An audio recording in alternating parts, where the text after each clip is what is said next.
Hello everyone, welcome to Lit Studios.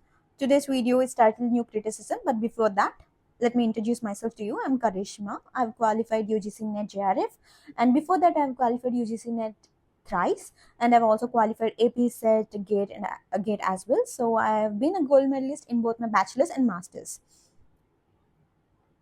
So today's video is called New Criticism.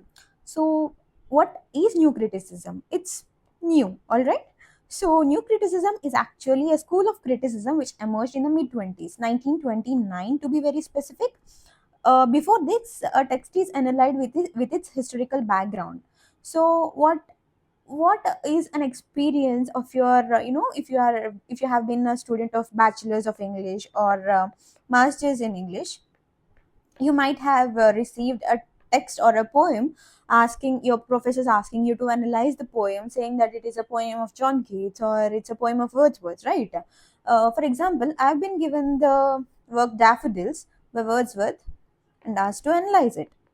Obviously, I have analyzed, saying that it's a nature poetry, and then so it falls into the category of romantic poetry, which is a specialty of Wordsworth. He, along with two other poets, are called lake poets. I have mentioned all of this in my analysis. But was this actually necessary to understand the poem Daffodils? No. I should be looking into the, pattern, rhyme scheme, the kind of words that have been used. I should be, actually looking into the words to understand that whether it's a nature poetry, and also determine the fact that it is a romantic poetry depending on the words or the kind of vocabulary or the kind of themes that have been going on in the poetry, rather than I went with the fact that it is written by Wordsworth, so I gave all these details to the poetry in my analysis. But what new critics say is that an author should not be present in his text. Yeah, that is the basic fundamental fact on which new criticism, the entire theory, is built upon. We would be discussing in detail in the further in the latter part of this video. But before that, before a text is analyzed with its historical background, so new critics wanted to change the fact. All right. So this is a school of criticism emerged in mid-20s in the year 1929. It is an American movement. It began in America. It also spread to Europe and many other countries, but the beginning has been in the US. And it's closely related to Russian formalism, which is, as I mentioned in the, if you have seen the previous video, I have observed wherein you can learn that formalism is where Russian formalism, structuralism, or this particular theory of new criticism have emerged, right? So these have very kind of similar ideas. All these theories share a similar idea. They kind of share similar beliefs. The set of ideas or structure that it is built on are similar. A new criticism as a term, it was first used by J.E. Spingram in his lecture in 1910.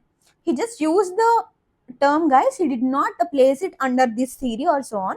He just used the term new criticism. Just used the term. All right. He did not place it under this theory, but he just used the term. But it is in 1941 that John Crow Ransom, J.C. Ransom, his work is titled New Criticism. Okay.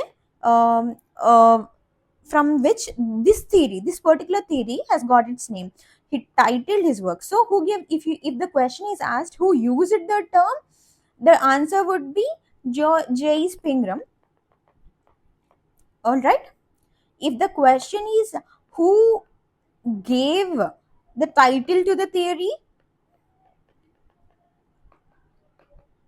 it would be J.C. Ransom. All right. I hope you understand. And also, he is the guy, guys, J.C. Ransom. He worked as an English professor in Kenyon College. There are many important critiques associated with the theory of new criticism. We will be discussing them in the later chapters. But as of now, new criticism as a theory is heavily influenced by Arnold and T.S. Eliot. Uh, if you think that those are writers, what do they have to do anything with this theory? Come on, literature produced by the writers would influence the kind of lens we would want to look into it, right? So obviously writers have so much to do with theory, and also the writers who gave very important concepts would definitely influence any particular school of thought. So why Arnold and T.S. Eliot? Because Arnold has given the theory of objectivity. What does objectivity mean? Objectivity means no partiality, like you should not be subjective, right? So, what this theory simply says is that our author must be objective. He should not be very subjective towards any of the work he writes. Okay, or an author should approach any work with an objective attitude. That is the theory Arnold puts in. And if you talk about T.S. Eliot, T.S. Eliot gave the theory of impersonality. Impersonality means, for example, any person has some personality. And obviously, if I write a book, I I think somewhere down the line, my personality would be reflected in my work, right? So I should be, separated from my work, and then only I should be writing the work. That's what T.S. Eliot says. Author shouldn't be present in the text. My beliefs, my attitudes should not be, imposed onto the characters or anything in my work. Author should be very absent from the work. That's what T.S. Eliot says. That is the reason why the new critics have especially been influenced by the work of Arnold and T.S. Eliot. The theory of objectivity and the theory of impersonality have laid down the basics of, or the foundation of new criticism. So you might be getting a question asking who among the following writers have influenced new criticism. Then the answer would be theory of objectivity by Arnold and impersonality, theory of impersonality by T.S. Eliot. You must remember these two people and how and why they influenced the concept of new criticism. Got it? So as I've already mentioned, new criticism especially says that it has nothing to do with author. What has nothing to do with author? The text has nothing to do with author. Simply put, the new critics say that to analyze a text, you should not be looking at the author or his background or the kind of life he has lived, or the kind of people he has met, or the kind of whatever it is that is related to the author should be absent from the book. You should not be looking at the author, his background, his lifestyle, and so on and so forth when looking at a book. You should be looking at the text which is in your hands. And they also say that there should not be any intertextual comparison. For example, if I read a book and say that it reminds me of one particular book, it is kind of doing injustice towards that particular book. When you read a book, you should be reading one certain the intricacies, the details in that particular book, but you should not be making intertextual comparison in the very book. Got it? And these two are the very important concepts of new criticism. These two are the terms that are associated with new criticism, and let me tell you what they mean in detailed way. And the first term is autotelic text. Autotelic, the term auto means it is self-contained, right? Self-contained. Autotelic text simply means a text is a unified identity. It is an autonomous. The autotelic text simply means the text itself is an autonomous text. That is, text is enough for you to analyze. You do not need any other details to analyze one particular text. If you have a text, that would be enough for you to complete all the analysis that you need to do on that particular text. You don't need anything beyond the text. The text is everything. Don't need anything beyond the text. That's what the term autotelic text implies. Now we are going to talk about close reading. Close reading, simply put, it is a deep analysis of how a literature or literary text work, like the use of literary devices, rhyme, meter, etc., and also the interaction between the words. For example, if there is a use of literary devices like metaphor, or for example, allegory. For example, if we take the work Animal Farm, only when you do a close reading of the text, you understand that the text is an allegory wherein the writer is actually attacking the Russian communalism is found. But if you don't read a text through the process of close reading, you would not be understanding that the text actually refers to this. You would be understanding that there are a bunch of animals who protested against the farmer, that is man, and that's there was a riot between them, that's it. But if you do a close understanding, you would understand all these aspects of the text. So that is what the new critics preach. These two are very important terms, guys, so I would suggest you to understand these concepts in a very clear way. If you do not understand of, or if there is any kind of discrepancies, or if there are any kinds of doubts that arise from this particular topics, please feel free to comment down below so that I can get back to you and get them to you in a very simpler format, and make another video to get you to understand it.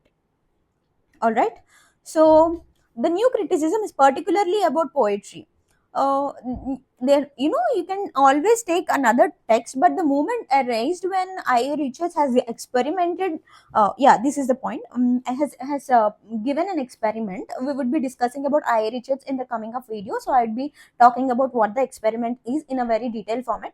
But before that, so he gave his students poems. So it is basically the theory was put forward to deeply analyze poetry, but it doesn't mean that it also doesn't make sense to any of the prose works. It completely applies to prose as well, but it was particularly about poetry. For example, they preach to analyze the form, setting, rhyme, meter, all the literary devices used in the poetry, etc. So the main focus is on the language of this text. So when you observe a text, when you have nothing but the text in your hand, what you study is the language, right? That is the only thing that you get to study. That is the only thing you understand. That is the reason why I've mentioned that the main focus of literary theory of new criticism is on language. And we've talked about I. Richards and practical criticism, and we would be discussing it in the next class. So it also says that all the preconceived notions are going to hinder the process of objectively critiquing the work. What does it mean? Preconceived notions, which means the impressions you already had on something.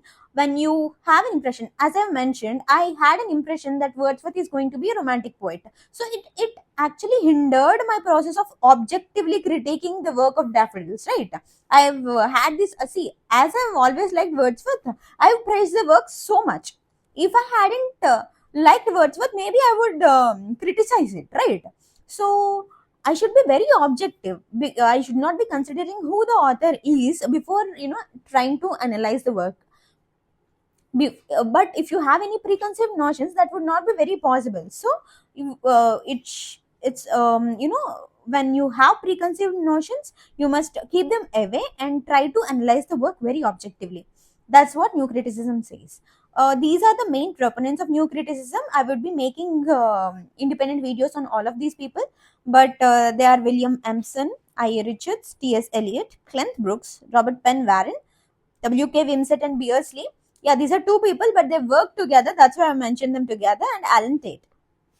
Okay, in this whole bunch of people, Robert Penn Warren, Wimsett and Beardsley, and Alan Tate are the students of John Crowe Ransom, I've mentioned, who gave the term new criticism.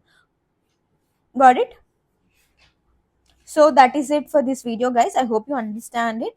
And also, this is the pictorial understanding of the theory. It's not very clear, but if you would like to understand it in a, it would be like the picture. It's a cool, infographic kind of thing. I hope you, I think this is very visible for you to screenshot it. So yeah, we would be discussing IA Richards in the next class. I hope you understand. And if you have any further details or if you have any feedback, please feel free to reach me out in the comment section. Thank you.